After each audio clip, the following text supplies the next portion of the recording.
Good evening friends. आज हम लोग इस वीडियो में इंडस्ट्री के लोकेशन के बारे में डिस्कस करने वाले हैं कि कोई भी इंडस्ट्री अगर कहीं भी डेवलप होती है तो उसके पीछे कुछ तो कारण होते हैं। मतलब किसी भी इंडस्ट्री को इस्टेब्लिश करने से पहले इंसान as a rational person, rational human being कुछ ना कुछ डिसीजन लेते हैं। और अगर आप वर्ल्ड के मैप को एनालिसिस करेंगे तो आप देखेंगे ह्यूमन पर्सपेक्टिव से, तो आप देखेंगे कि particular type of industry particular section में ही वर्ल्ड के स्टैब्लिश है, या फिर कुछ ऐसे रीजन है जहां पे इंडस्ट्री ज्यादा स्टैब्लिश है और कुछ ऐसे रीजन है जहां पे इंडस्ट्री है ही नहीं। तो अगर आप नॉर्दर्न अमेरिका और साउदर्न अमेरिका में डिफरेंशिएट करेंगे तो आपको एक बात मोटे तौर पे क्लियर हो जाएगा कि जो नॉर्दर्न अमेरिका का जो ईस्टर्न सेक्शन है वहां पे इंडस्ट्रियल डेवलपमेंट बहुत ही ज़्यादा है।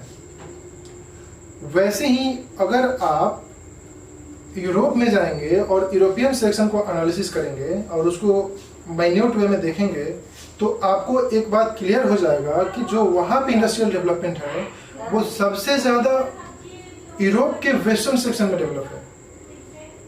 वैसे ही अगर आप इंडिया के बारे में आप एनालिसिस करेंगे तो इंडिया में जो इंडस्ट्रियल डेवलपमेंट है वो सबसे ज़्यादा नॉर्दर्न सेक्शन में है और ईस्ट में थोड़ा सा, मतलब नॉर्थ ईस्ट सेक्शन में है लेकिन ईस्ट में थोड़ा सा नीचे और नॉर्थ में थोड़ा सा ऊपर। तो ये इंडिया में है। अगर आप चाइना के बारे में एनालिसिस करेंगे ना तो चाइना के जो ईस्टर्न सेक्शन है वहाँ पे सबसे ज़्यादा इंडस्ट्रियल डेवलपमेंट है। आप देख लीजिए अफ्रीकन कॉन्टिनेंट में ना नॉर्थ में है, ना वेस्ट में है, ना ईस्ट में है, वहाँ पे कोई इंडस्ट्रियल डेवलपमेंट नहीं है। कुछ इंडस्ट्री जो है ना वो आपको साउदर्न अफ्रीका में, और साउदर्न अफ्रीका के जस्ट थोड़ा सा ऊपर जाएंगे तो ईस्टर्न अफ्रीका में कुछ इंडस्ट्रियल डेवलपमेंट आपको मिलेंगे जो कि हाल ही फिलहाल में डेवलप हुए हैं। वैसे ही आप ऑस्ट्रेलिया में देख लीजिए, ऑस्ट्रेलिया का जो साउदर्न मोस्ट ऑस्ट्रेलिया है ना वहाँ पे आपको डेवलपमेंट देखने को मिल जाएंगे इंडस्ट्री का। तो आखिर क्यों ऐसा होता है कि वर्ल्ड की कोई ऐसा, मतलब वर्ल्ड में अलग अलग सेक्शन जो है वो अलग अलग टाइप्स के इंडस्ट्रियल लोकेशन और इंडस्ट्रियल डेवलपमेंट को दिखाते हैं। इनके पीछे कारण होते हैं, बहुत सारे कॉजेज हैं, बहुत सारे फैक्टर हैं जो कि किसी भी इंडस्ट्री को कहीं भी एस्टैब्लिश होने के लिए इन्फ्लुएंस करते हैं। तो मैंने आपको ये बताया कि सबसे पहले कोई भी इंडस्ट्री लगती है तो वहां पे सिंपल सा क्वेश्चन आता है वेयर एंड व्हाई, क्यों और कहां। तो आप देखिए वर्ल्ड के मैप को और एनालिसिस करिए तो आप समझ जाएंगे कि ऐसा क्यों होता है। नेक्स्ट पॉइंट, जो नेक्स्ट इसमें बात आती है इंडस्ट्री से रिलेटेड, वो ये आती है कि वर्ल्ड में कुछ सेक्शन जो होते हैं वो ज्यादा ही डेंस इंडस्ट्रियल डेवलपमेंट दिखाते हैं और कुछ डेंस इंडस्ट्रियल नहीं दिखाते हैं, डेवलपमेंट स्पार्सली डेवलपमेंट दिखाते हैं इंडस्ट्री से रिलेटेड। तो हर एक फैक्टर, मतलब हर एक इंडस्ट्रियल डेवलपमेंट, हर एक इंडस्ट्रियल जोन, यहाँ पे एक वर्ड आती है इंडस्ट्रियल जोन। इंडस्ट्रियल जोन क्या होती है? इंडस्ट्रियल जोन का मतलब ही होता है कि किसी भी कंट्री के, मतलब कोई भी कॉन्टिनेंट के किसी भी कंट्री में कुछ ऐसे सेक्शन होते हैं, कुछ ऐसे रीजन होते हैं जहां पर कि इंडस्ट्री का कुछ ज्यादा ही डेवलपमेंट होता है comparison to other areas of that country, other region of the country. तो आखिर ऐसा क्यों होता है? कौन कौन से फैक्टर होते हैं जो कि कहीं भी किसी भी इंडस्ट्री को एस्टैब्लिश करने के लिए इन्फ्लुएंस करते हैं? हम लोग इस वीडियो में यही डिस्कस करने वाले हैं कि किसी भी इंडस्ट्री को एस्टैब्लिश होने के लिए कौन कौन से फैक्टर जरूरी होते हैं, कौन कौन सा ऐसा फैक्टर है जो कि किसी भी इंडस्ट्री के डेवलपमेंट को और एस्टैब्लिशमेंट को इन्फ्लुएंस कर सकता है। तो ये कुछ ऐसे पॉइंट्स हैं जो कि आपको इंडस्ट्री के बारे में पता होनी चाहिए। अब देखिए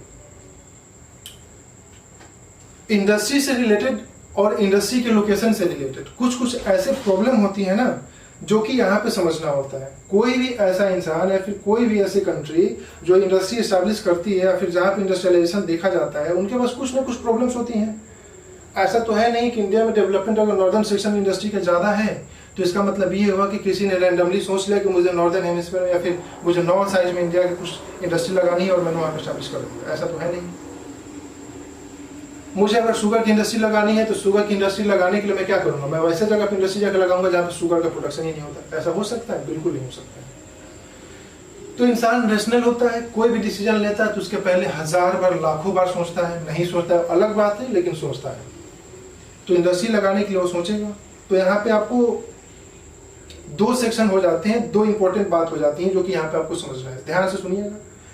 पहला होता है why certain areas are attractive to industry. World का कुछ ऐसा सेक्शन ही, कुछ ऐसा रीजन ही किसी पर्टिकुलर टाइप की इंडस्ट्री को क्यों अट्रैक्ट करता है। सेकेंड पॉइंट यहाँ पे ये हो जाता है why certain industries are attracted to particular areas. कुछ पर्टिकुलर टाइप की इंडस्ट्री ही क्यों किसी पर्टिकुलर रीजन में डेवलप होता है, कोई और टाइप की इंडस्ट्री क्यों नहीं डेवलप होता है। तो ये दोनों पॉइंट आपको समझने होंगे, दोनों कंफ्यूजिंग है but both are complement to each other. तो हम आगे बात करते हैं कि ऐसा क्यों होता है और क्यों एक जो पर्टिकुलर रीजन होता है वो पर्टिकुलर टाइप की इंडस्ट्री को अट्रैक्ट करता है, या फिर पर्टिकुलर टाइप ऑफ इंडस्ट्री जो होती है वो पर्टिकुलर टाइप ऑफ रीजन में ही अट्रैक्टेड होती है।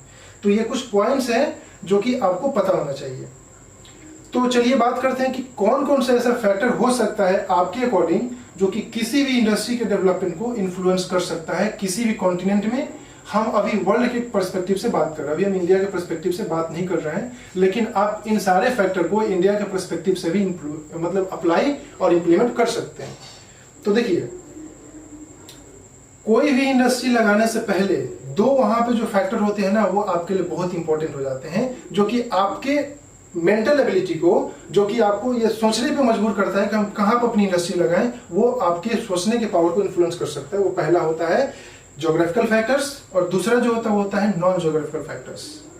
ज्योग्राफिकल फैक्टर्स में क्या होंगे? ज्योग्राफिकल फैक्टर्स में मतलब वो सारे फैक्टर्स होंगे जो कि इंडस्ट्री को इन्फ्लुएंस करेंगे।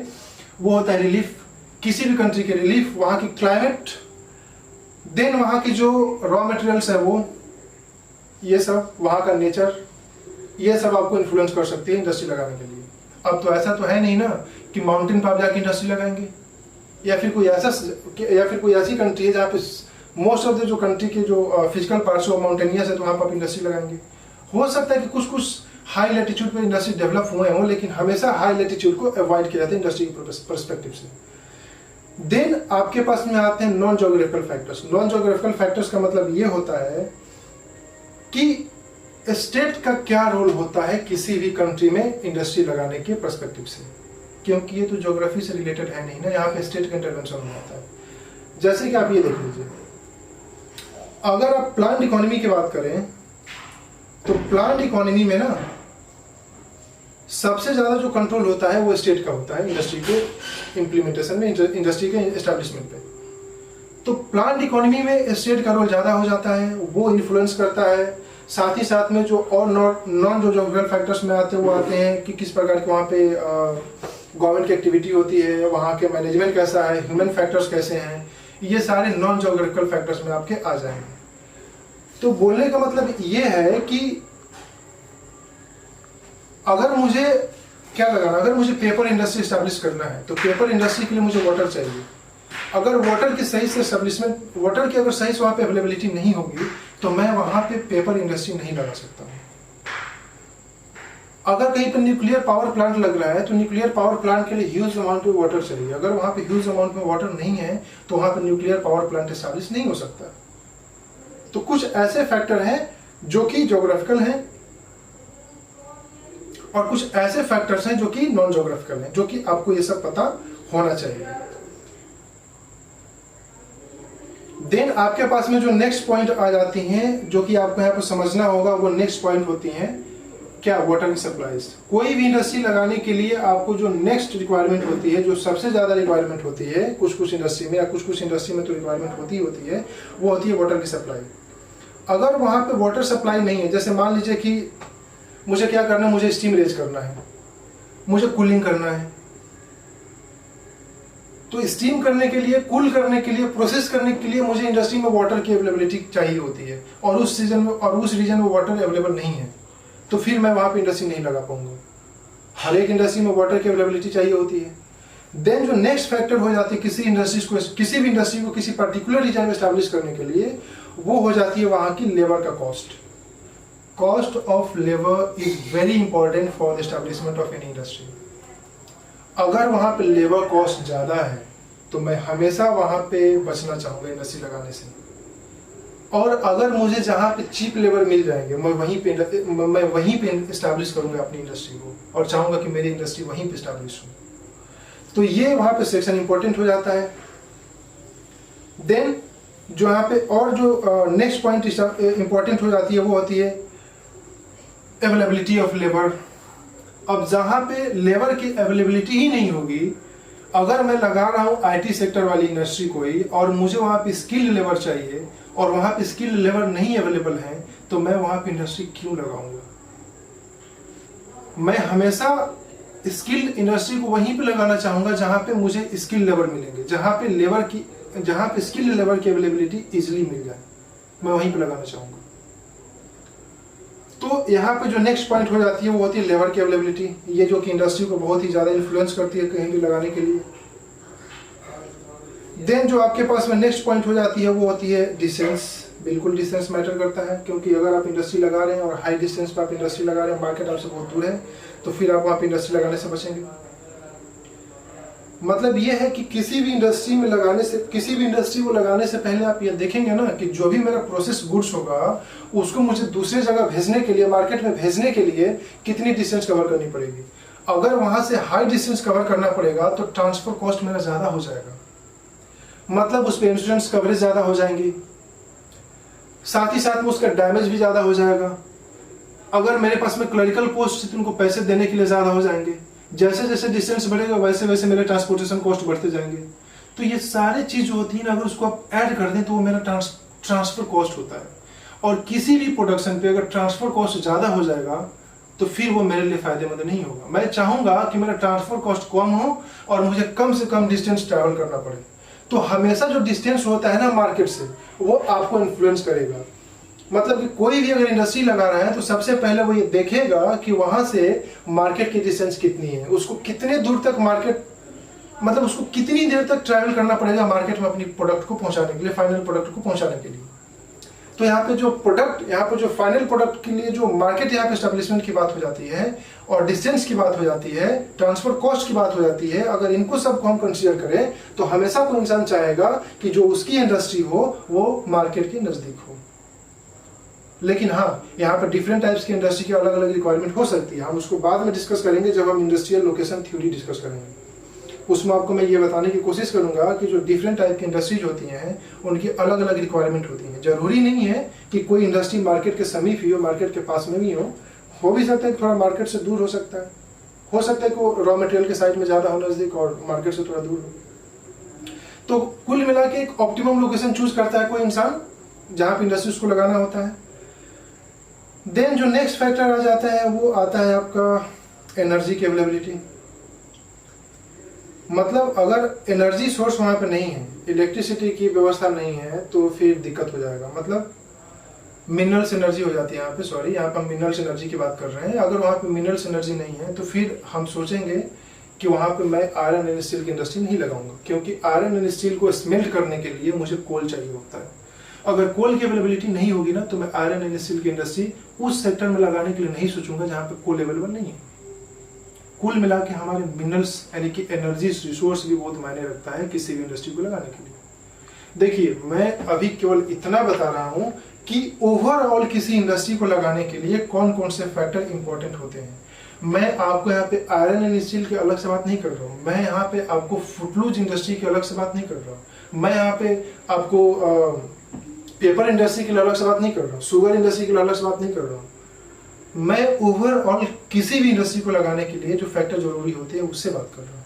तो so please don't be confused. मैं नेक्स्ट वीडियो में इसको पूरी तरीके से डिमार्केट करूंगा कि कौन कौन सी इंडस्ट्री के लिए किस किस प्रकार के फैक्टर चाहिए, बट आप ओवरऑल समझिए कि कोई भी इंडस्ट्री को लगाने के लिए कौन कौन से फैक्टर जरूरी होते हैं। तो ये हमारा जो हमारा कुछ पॉइंट्स हैं वो बहुत ही जरूरी हो जाते हैं। देन जो नेक्स्ट पॉइंट होती है किसी भी इंडस्ट्री को इन्फ्लुएंस करने के लिए, वो हो जाती है आपका ज्योग्राफिकल इनर्शिया। अब ये ज्योग्राफिकल इनर्शिया क्या है? देखिए, ज्योग्राफिकल इनर्शिया का मतलब होता है कि कोई एक ऐसा रीजन होगा जहां पे इतनी ज्यादा डेवलपमेंट इंडस्ट्री की हो जाती है, या फिर जो वो रीजन होता है वो इतना ज्यादा डेवलपमेंट शो कर चुका होता है कि सारे की सारी इंडस्ट्री उसी रीजन में आती है। मतलब ज्योग्राफिकली वो बहुत ही परफेक्ट रीजन हो जाता है किसी भी इंडस्ट्री को एस्टैब्लिश करने के लिए। That is the geographical inertia. अब जैसे देखिए, जो कैपिटल होता है ना किसी भी इंडस्ट्री में इन्वेस्ट करने के लिए, कैपिटल का मतलब क्या होता है कि कोई भी अगर इंडस्ट्री लगा रहा हूं तो मुझे कैपिटल चाहिए। ये भी एक फैक्टर होता है, बिल्कुल फैक्टर होता है। कैपिटल ही नहीं रहेगा तो आप इंडस्ट्री लगा ही नहीं पाएंगे। तो मतलब कॉमन सेंस की बात है कि अगर मेरे पास पैसे ही नहीं है तो मैं क्यों इंडस्ट्री लगाऊंगा। तो जो मेरे पास कैपिटल है ना, वो कैपिटल भी दो प्रकार का होता है। एक तो होता है मनी कैपिटल और दूसरा जो होता है फिजिकल कैपिटल। फिजिकल कैपिटल में आपके सारे के सारे factories, machines, tools, capital goods, home, ये सब आ जाएंगे। और जो आपका मनी कैपिटल होता है ना, वो आपका होता है कैश, करेंसीज। तो जो कैपिटल गुड्स होते हैं वो क्या होते हैं, वो कभी बदलते नहीं है। अगर कैपिटल, अब वो कभी बदलेंगे नहीं। किसी इंडस्ट्री में स्टैब्लिश होंगे तो वो वहीं का वहीं रहेगा, कभी तो बदलेगा नहीं वो, अगर एक बार लगा दिए तो जो ज्योग्राफिकल इनर्शिया होता है वो ये होता है कि किसी भी इंडस्ट्री में कितने टाइप्स के, किसी भी रीजन में कितनी इंडस्ट्री आके स्टैब्लिश हो रही है, क्योंकि उस रीजन में ये कैपेबिलिटी है कि वो किसी भी प्रकार की इंडस्ट्री को, और उस प्रकार की इंडस्ट्री को जो वहां पर सबसे ज्यादा प्रचलित है उसको और अट्रैक्ट कर सकता है, या फिर जनरली भी किसी भी इंडस्ट्री को अट्रैक्ट कर सकता है। This is the geographical inertia.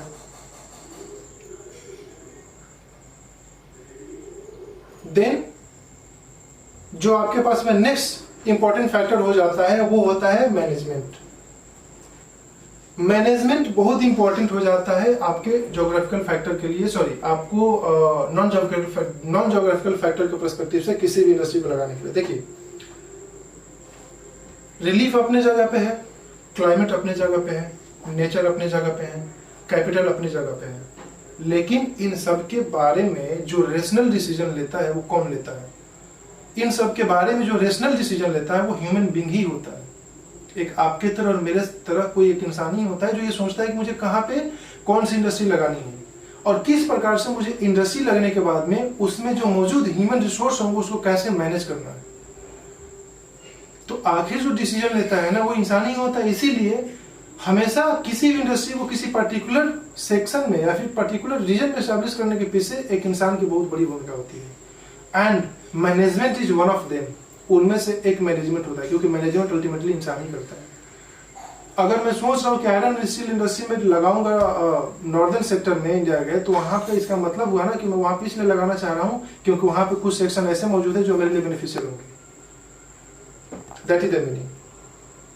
चलिए, तो ये इंपॉर्टेंट सेक्शन हो जाता है। देन आपके पास में जो नेक्स्ट इंपॉर्टेंट पॉइंट आती है वो होती है ह्यूमन रिसोर्स।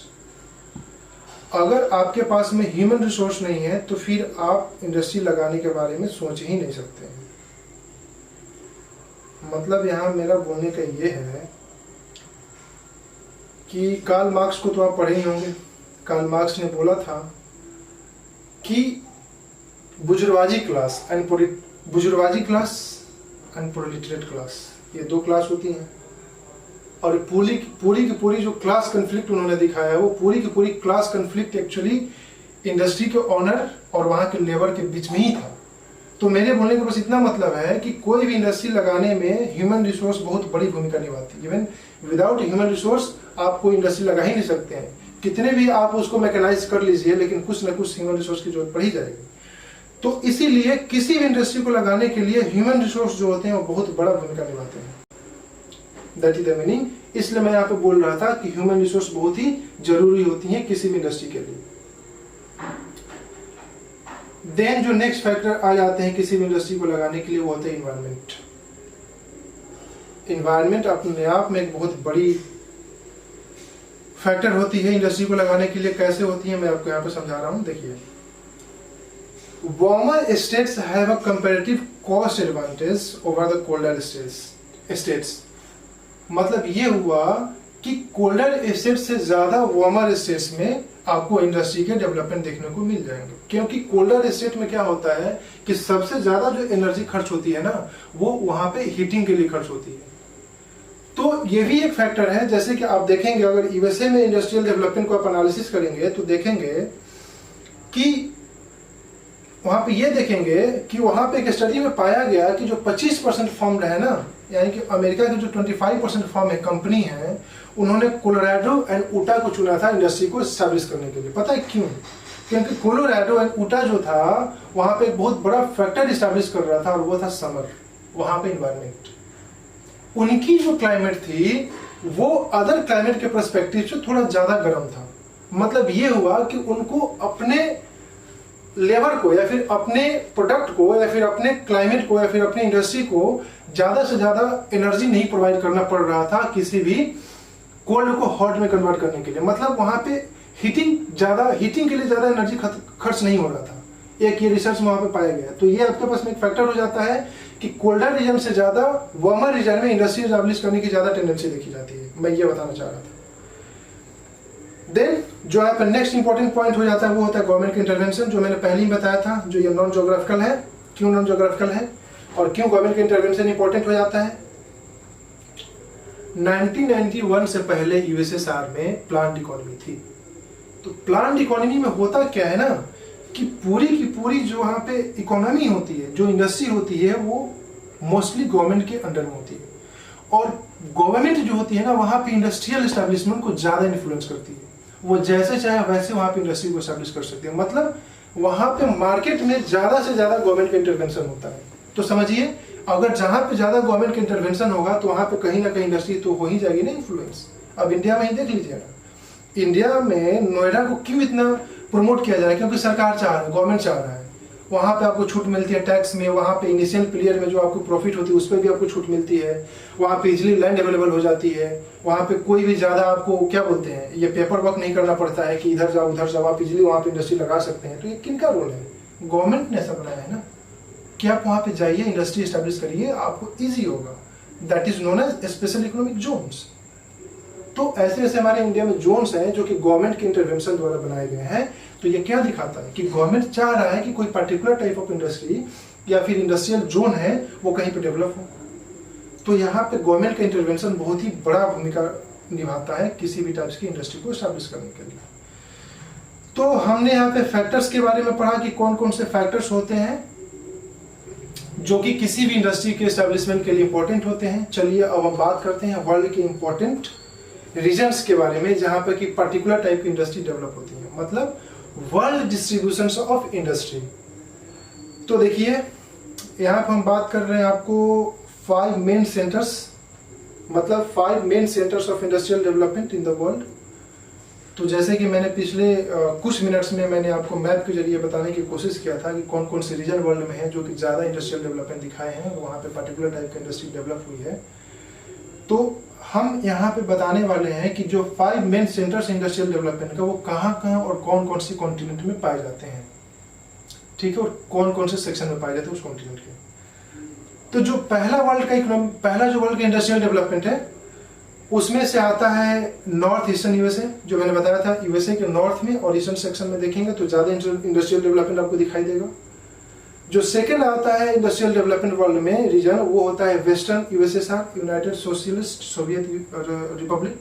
अब उसका नाम एक्चुअली अब तो यूएसएसआर है नहीं, अब तो ब्रेकअप हो चुका है 1991 में, वो टूट के बिखर गया, अब तो रसिया है। तो अब देखिए रसिया के आप वेस्टर्न सेक्शन में देखिए इंडस्ट्रियल का ज़्यादा डेवलपमेंट है। देन जो नेक्स्ट आता है वो आता है नॉर्दर्न इंडिया के नॉर्दर्न सेक्शन में देखेंगे तो इंडस्ट्री का ज़्यादा डेवलपमेंट है कंपेरिजन टू साउदर्न इंडिया। हालांकि साउथ में भी है, अब डेवलपमेंट हुए हैं, लेकिन आप नॉर्थ में ज़्यादा इंडस्ट्री देखेंगे। देन जो नेक्स्ट यानी कि जो 5th इंपॉर्टेंट सेक्शन आती है इंडस्ट्रियल डेवलपमेंट के लिए इंडस्ट्रियल रीजन वर्ल्ड में, वो होता है ईस्टर्न एशिया। ईस्टर्न एशिया में भी आप देखेंगे कि ज़्यादा इंडस्ट्री का डेवलपमेंट हुआ, जो मैंने चाइना वाला आपको सेक्शन बताया था।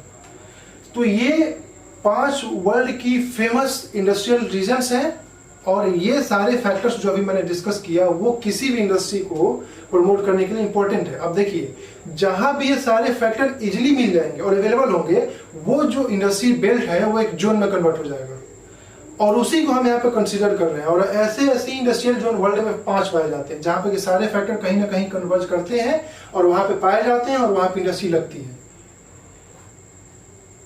तो ट्रॉपिकल जो बेल्ट होता है, मैंने बताया था कि जो कोल्डर रीजन होता है वो हमेशा अवॉइडेबल होता है इंडस्ट्री के पर्सपेक्टिव से, और जो ट्रॉपिकल रीजन होता है, ट्रॉपिकल रीजन में भी जो लोअर रीजन होता है वहां पे इंडस्ट्री देखने को मिलती है।